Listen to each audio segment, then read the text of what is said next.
Welcome to the Paper Talk podcast, where we have candid conversations with emerging artists and industry leaders about all things paper flowers. Through this podcast, we hope to continue to share knowledge, connect all of us together, and elevate the artistry of each and every one of us.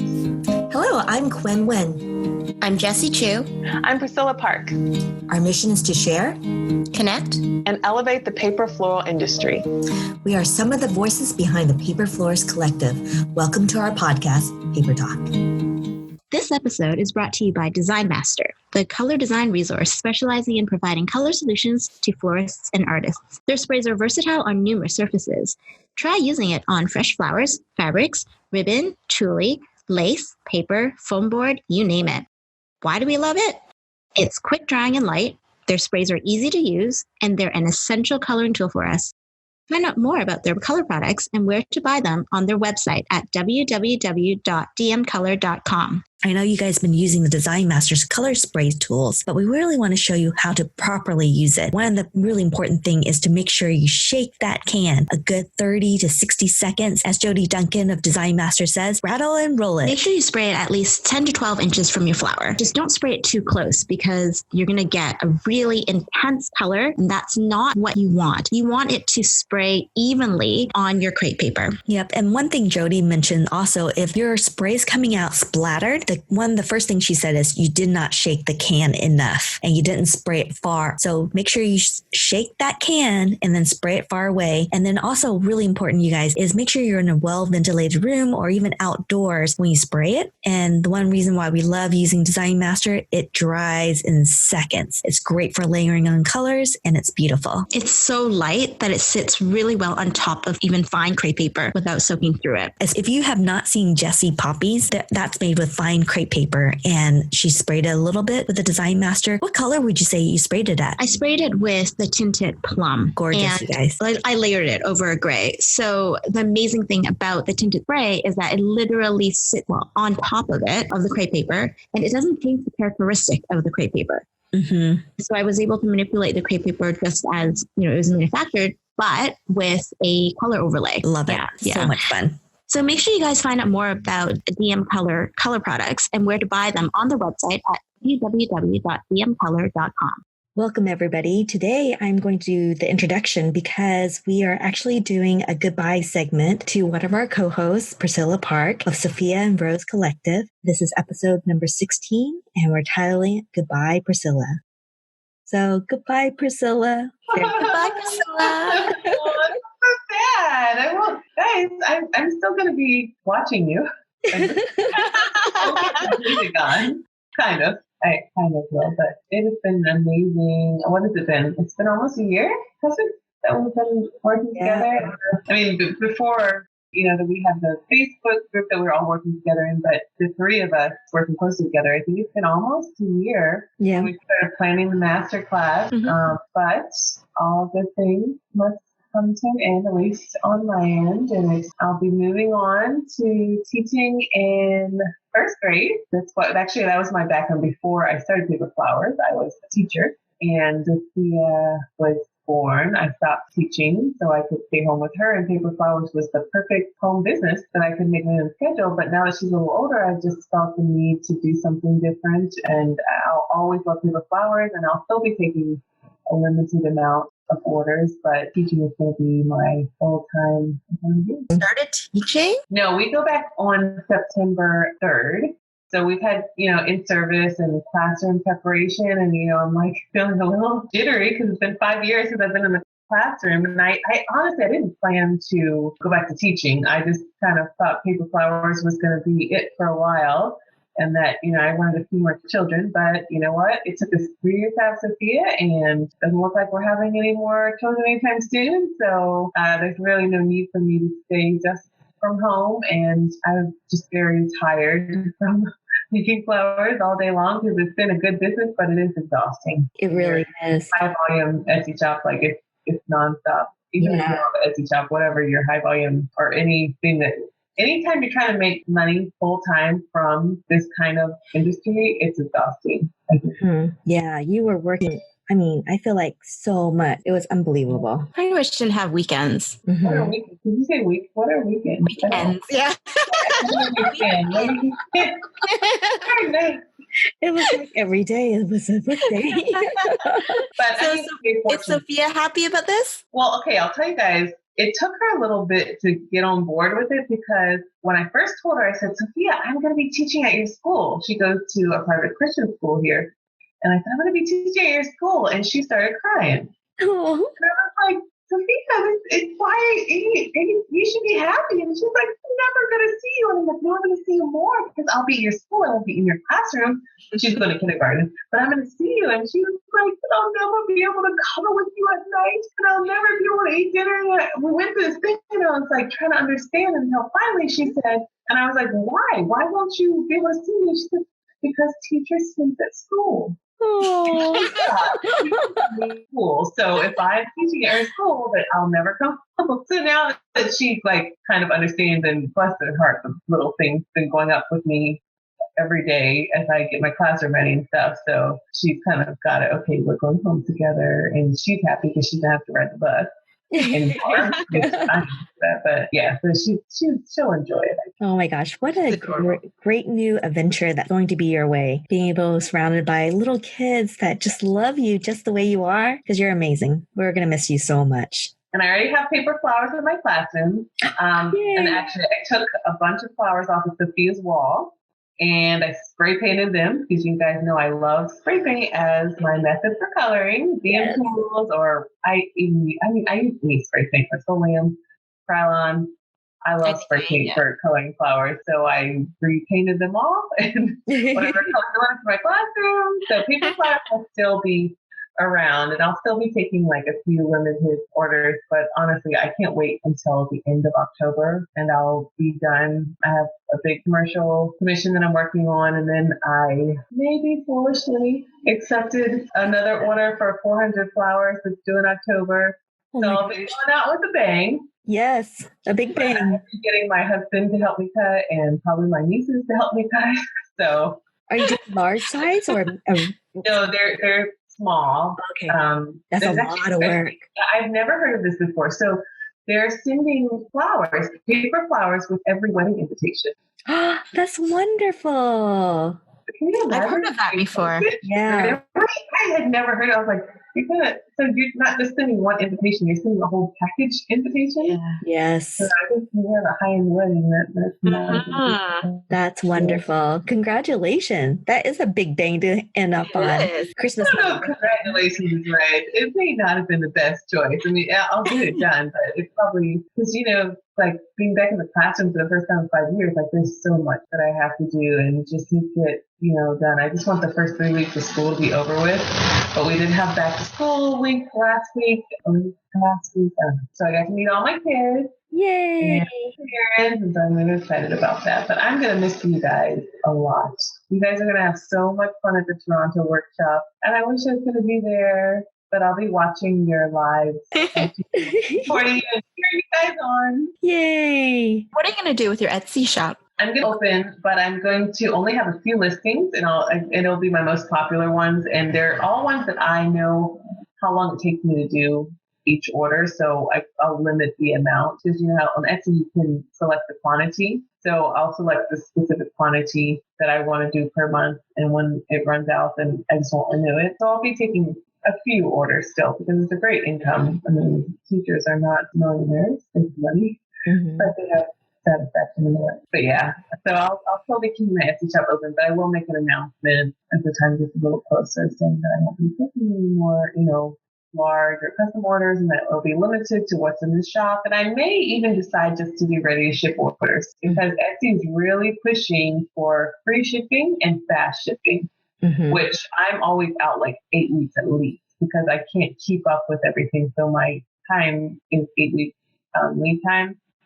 So it may be that I just have my most popular things that are ready to ship, like make maybe 4 sets of this per week, 4 sets of that per week. So I think a really important question I think a lot of people want to talk about is like, how do you know when to leave the industry? What triggers things to look out for? Like even though you're exhausted and you push through, or you're kind of like, I think I'm done. How did you just make that decision to kind of say, okay, I'm going to stop. I'm going to move on to a different career, but I'm still doing a little bit here and there. What was your decision to do this? It was earlier in June, right? I was on vacation. Yes, I was camping at the beach with horses, wild horses. Amazing. And fleas. And I was sitting there because I brought my work with me because I can never take a break because I have that many orders that I have to keep up. And there's better ways to do it. I'm sure I have to. But anyway, I ended up taking my work with me, and I was just sitting there inside the tent at nighttime with a lantern hanging up, and the mosquitoes are biting me, and I'm sitting here making these annoying hydrangeas. And I was like, you know what? Maybe I should go into something different. And I kind of had been feeling that because when we moved to Virginia, which was about a year ago, we came August 12th of last year. And so it's been about a year plus since we came to Virginia. Life has just taken a different turn. And in California, I had a lot more time. I didn't have so many family members and, family obligations, and I didn't have any social obligations. I wasn't really that active in a lot of things, and paper flowers were my only life. But then since coming here, there's so much more that I'm involved in. And I realized, you know what, I'm not able to even enjoy life because I'm so busy trying to balance work and family and social life. And so I was like, you know what, I think at this time, paper flowers might need to take a back burner. And when I hadn't decided on teaching, I was just thinking, what should I do? And it just all worked out that that this job at my daughter's school was available, and I have the experience, and it was in the age range. Because before I started Paper Flowers, I was actually doing my master's in early childhood education. So it just all fit together, and it all just worked out. But really, it just came down to the quality of life, and that Paper Flowers were consuming my life. Mm-hmm. Which is not always the worst thing, but I just knew that it was time to move on to something else, and I never have time to make flowers just for me. I love making those flowers, and I love trying new things, but I never have time for that because I'm always busy filling orders. So that was our main income. A year before, whatever. My husband was not he was laid off. He wasn't working, so Paper Flowers was our only income. So I was forced to throw everything I had into Paper Flowers. But when you don't have to do Paper Flowers as your main source of income, then you have some time to play and enjoy and just, make flowers just for making flowers' sake. So, that's kind of what it came down to for me, just the quality of life and being able to balance things a little. Yeah. And I think also a lot of people know that Jessie is pregnant. And so I know, so exciting. How do you plan to incorporate maternity leave? How do you prepare yourself that you're going to take some time off and focus on your family, focus on the baby? Mm-hmm. Do you have steps in place for that? We're working on it. We're working on it. The challenge of having this child, the second child, it's the second one. I already have a toddler who's really demanding and time consuming. So unlike when I had just Tristan by myself, I literally could work when he was sleeping. That's how a lot of us got started, I think, when we had our babies. But at Tristan's age, where he's almost 3, his attention is just all on me. So the only thing I can do is really put him in daycare or have my parents watch him. He's in daycare already part-time 3 times a week. But I think when the new baby comes, we either have to expand that so that he's in full-time, or my parents have to take on a little bit more, I would say. But at the same time, it's also my second. So there is, I've had some experience with having a child. So it won't be a huge learning curve. But the reality is, yes, for the first month, it's going to be difficult for me to concentrate on anything other than the child and sleeping. Yeah. Because I won't have any sleep. That's the biggest hurdle. So it's funny because this year I've already kind of taken on less commissions because I wanted to focus on, the book, essentially. When the book when I was writing the book, I really had to drop everything and address anything that my publisher wanted me to address, like pretty much immediately, because we were on such a tight timeline. And so it just naturally kind of flowed where I stopped taking commissions just before my due date. And then I've decided probably for the first half of the year, I'm not going to. And I'm shifting more on trying to get some online courses out now while I can, so that when my book comes out and people are still looking for additional courses, that's smart, to learn from me, they'll be able to go to my website and see that I have these online courses. So part of it is changing the direction of my business, because making flowers is so labor intensive. That passive, quote unquote, income is probably what I'm going to be relying on while at least the first probably 6 or a year probably of the child's life, just because it's 2 children. I mean, it's like double the amount of work. So, but I can't really predict. All I can say is this is what we're planning, and we'll see. But I think following Priscilla's lead, I think at some point I'll know whether or not I need to kind of have my business kind of step back and be focused more on my family, or I can take on some work while both my kids are at home. So we'll see. I mean, I know some of the paper florists do that. They have kids and they're like, they're working quite consistently. But I've also found this year I've been struggling as well to find balance, because I actually really want to prioritize my time with Tristan. It's going to be the last 3 months now, where it's just going to be him and me. So it's like, it's one of those. Never go back to that. You can't. It's never going to be the same. So I'm kind of cherishing the time that I have with him. And he's like almost 3.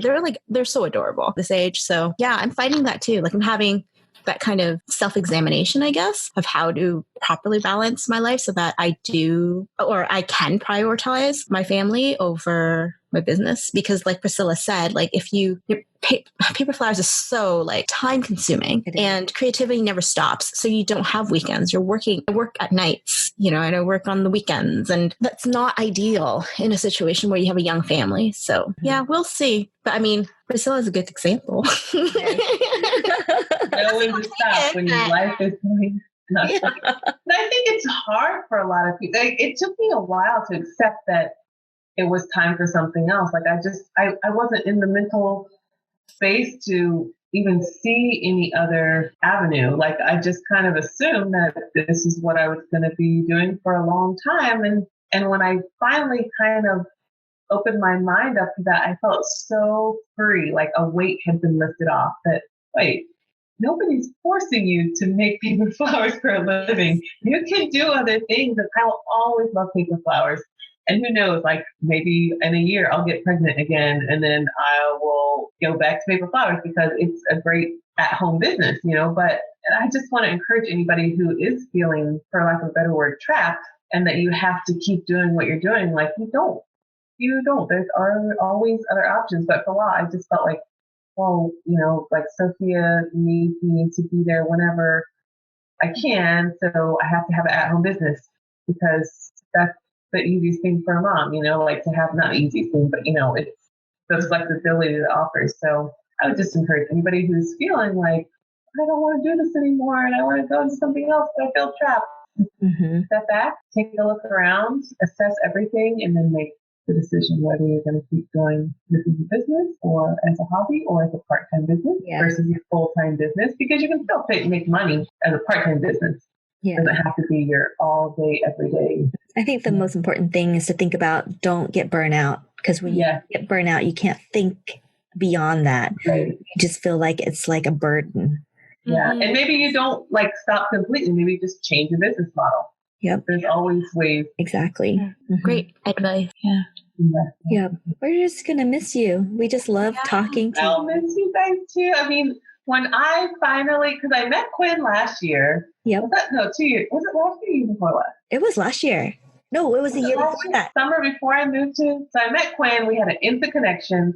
And then I had met Jessie online, but then when we all started working together, and then when I met Jessie in person at the master class, like it was just, I mean, we all shared a king bed. So I think we all we did. Right? Major relationship. It was awesome. So I'm really going to miss you guys, but I'm sure we'll still be doing stuff together in the future. I hope so. We'll see each other all again. Yeah.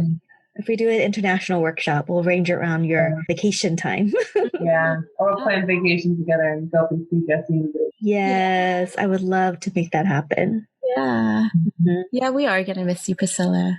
Yeah. You're the perfect third balance. Babbler? Yeah. I feel like you balance all three of us together. Yeah. Well, we each have that. Each of us has something different that we bring to the table, so we all balance out. You know, it has been so much fun. We'll always be here for you if you ever decide to come back. Likewise, I may not answer right away because the school where I work has horrible reception because it's up the mountain, but it's fine. I'll still be here for you. All right, shall we do a last sign off? Okay. All right. Sure. Quynh signing off. Jessie signing off. And Priscilla, bye.